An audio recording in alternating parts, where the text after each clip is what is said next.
Camille, thank you so much for having me come out here. I can't even remember the first time we met. A long time ago. Right. Yeah. And was it through Judy Baylog, maybe? No, actually, I think you were my judge, one of the NAVDA tests, I believe a utility test. And Okay. I'm pretty sure that one of my girls got prize one. So it's been a long time. And there wasn't a lot of that going on back when No. when I met you in the Weimaraners. No, there were very few of us actually running that. How did you get your start with the breed? Because it's not the most popular breed. How did you get your start with Weims? So my parents had Weims when I was born, so I never knew any other breed of hunting dog. I was raised with them.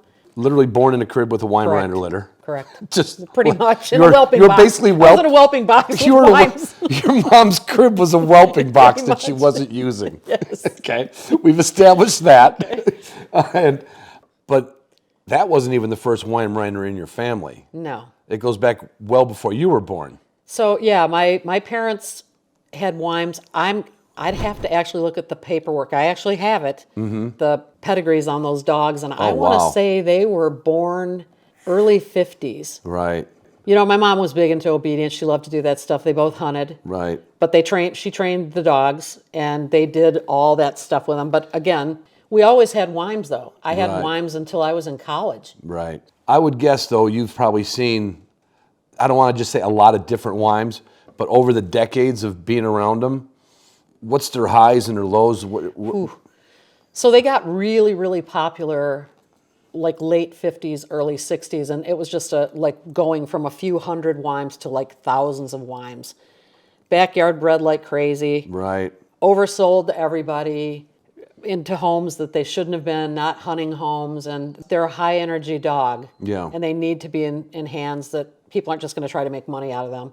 So the breed has had some serious ups and downs. And does that go along with the hunting talent as well? Yeah, I've seen some Weims that don't hunt, period.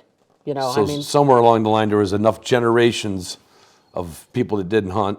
right. I think you told me back in the day your parents hunted. Did you start hunting? Yes, I started shooting when I was about 15. Mm-hmm. I remember going on bird hunts with my dad, my brother and I, but we were little. We weren't carrying shotguns then. Yeah. And you know, this is back when pheasants were everywhere. I grew up downriver Detroit in Allen Park, and there were pheasants right there. Yeah. So we'd go, 10 minutes from the house and get into birds. And then when I was 15, I started hunting on my own. When you started to learn to shoot, was it your dad? People have asked me, and I really don't remember who started me shooting. It was either an uncle or my dad. My mom might have been involved. Oh, your mom hunted? Yeah, my mom hunted too. That's a lot of heritage there. Yeah.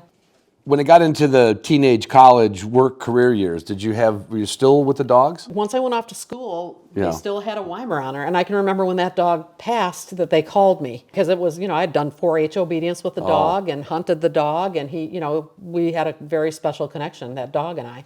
So when he died, we didn't have Weims for a while, and then I married my husband at the time, and he loved Weimaraners and he wanted one, and I got. And you just happened to find a man that already wanted a Weimaraner. Right.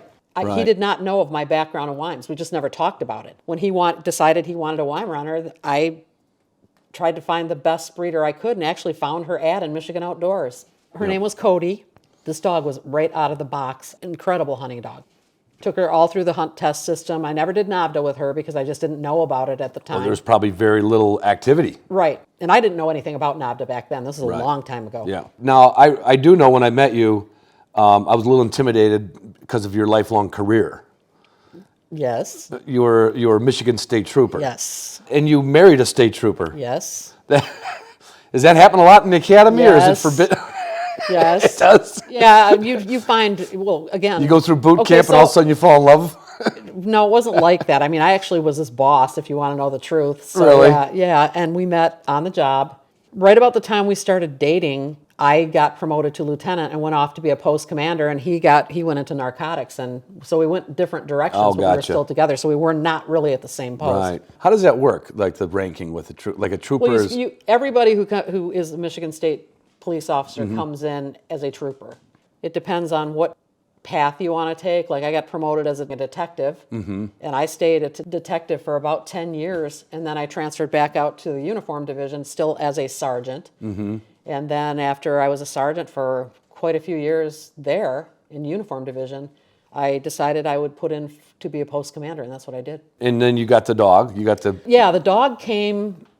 We got her in 2000. We got married in 99, I believe. Mm-hmm. And so I started training the dog. In fact, went to Pine Hill Kennel with Justin and Jim. Oh, that's right. I remember that story. Yes. And Yep. so I went to them, and I'll never forget the first time she did a natural stop to flush. Jim turns and looks at me and goes, "How did you teach her to do that?" And I said, "I didn't." She just And he said, "You have no idea what you have here, do you?" And truly I didn't. you didn't. I just thought they were all like that, but they are not. Because with your parents' dogs, you just basically hunted them. That's They were all we house did. dogs. Yeah. And obviously that litter of dogs, wherever they got them dogs from, had good cooperation because that's...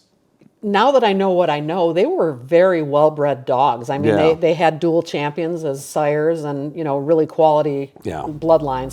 So they were really good hunting dogs. Right.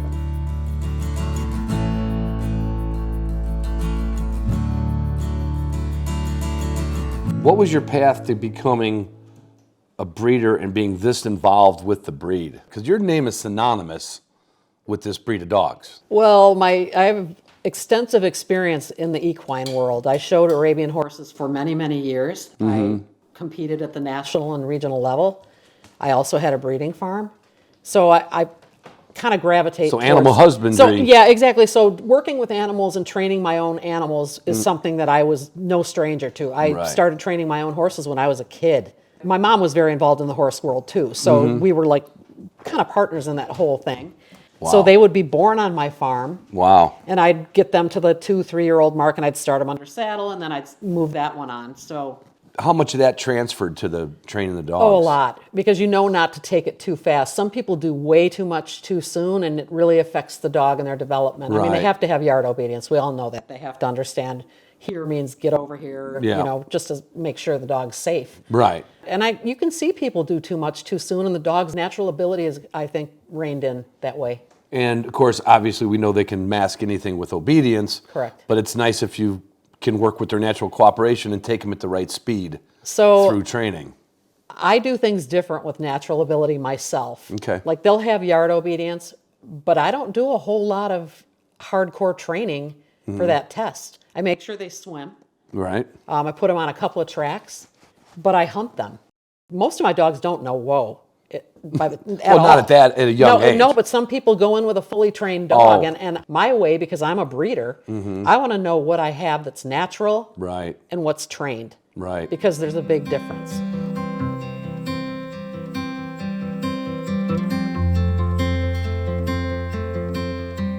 I've known you for years, and I've known Mindy for a few years. Give us a little history. I'd like you to start with a history of Timberdoodle when you started the kennel. The one thing I didn't want to do when I started with the Timberdoodle name is, there's a lot of kennels that use like gray or silver or anything like that. I wanted something different. And we at that time had a really great bitch named Cody who was just a woodcock finding machine. That was her jam. And I can remember walking through the woods, we got into a flight of woodcock. And my ex is walking through and he's like, "Hi, Mrs. Timberdoodle," because they were just popping up like popcorn. Right. And we decided then that it would be Timberdoodle. But at that time, it was owned by someone else in Navda. And I couldn't get it. But I think it was a Spinoni kennel, actually. Okay. And then one of my puppy owners spotted that it was available, and I got it right then. And now I'm a lifetime member, and so is Mindy, so she'll, carry on with Timberdoodle. How did you and Mindy meet? Obviously through the dogs, I would guess. We were in to get our third Weimaraner, and we had gotten our first one from a backyard breeder.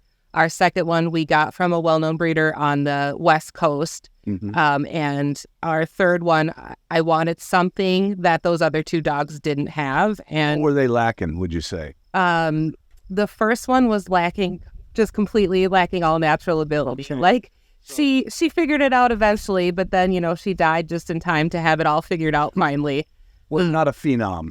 No. She had heart for days. Sweetest girl. And so sweet, but she just didn't have that natural talent. It was a fight to get her swimming. It was a fight to get her pointing, Yeah. The only thing she did really well was track pheasants, forever and ever and Right. ever until they were gone. And then the second dog had phenomenal natural ability. He pointed very young, very staunchly. He swam like little tiny 12-week-old puppy swimming like a big dog, which is really rare for a Weimaraner now. The longer I'm doing it, I find out. But he had no stamina in any sort of heat.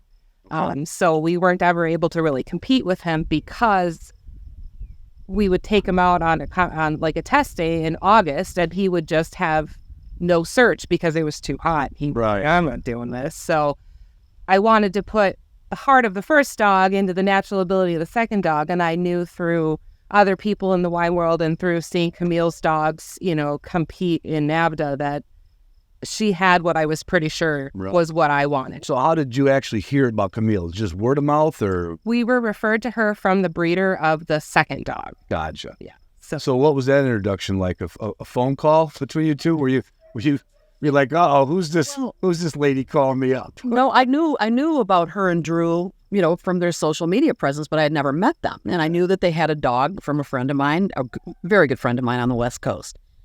And she was the one that pitched it. She called me and she said, it's a really good breeding. Would you consider a puppy to the Browns? And of course, I'd seen him online. I'd never met. And I said, sure, I will do that. I will hold a female back for them. And then I had a hunt that I was hosting, and she stayed with the puppies while I was down doing the tower hunt. So that's how we got to know each other. And then, eventually they moved here and rented my old house, and we became friends. And did you formally adopt Mindy on paperwork? Or she is my co-breeder. Yeah, and that's what I wanted to kind of address. I've been to a lot of kennels, and not that many of them go out of family lineage, so to speak.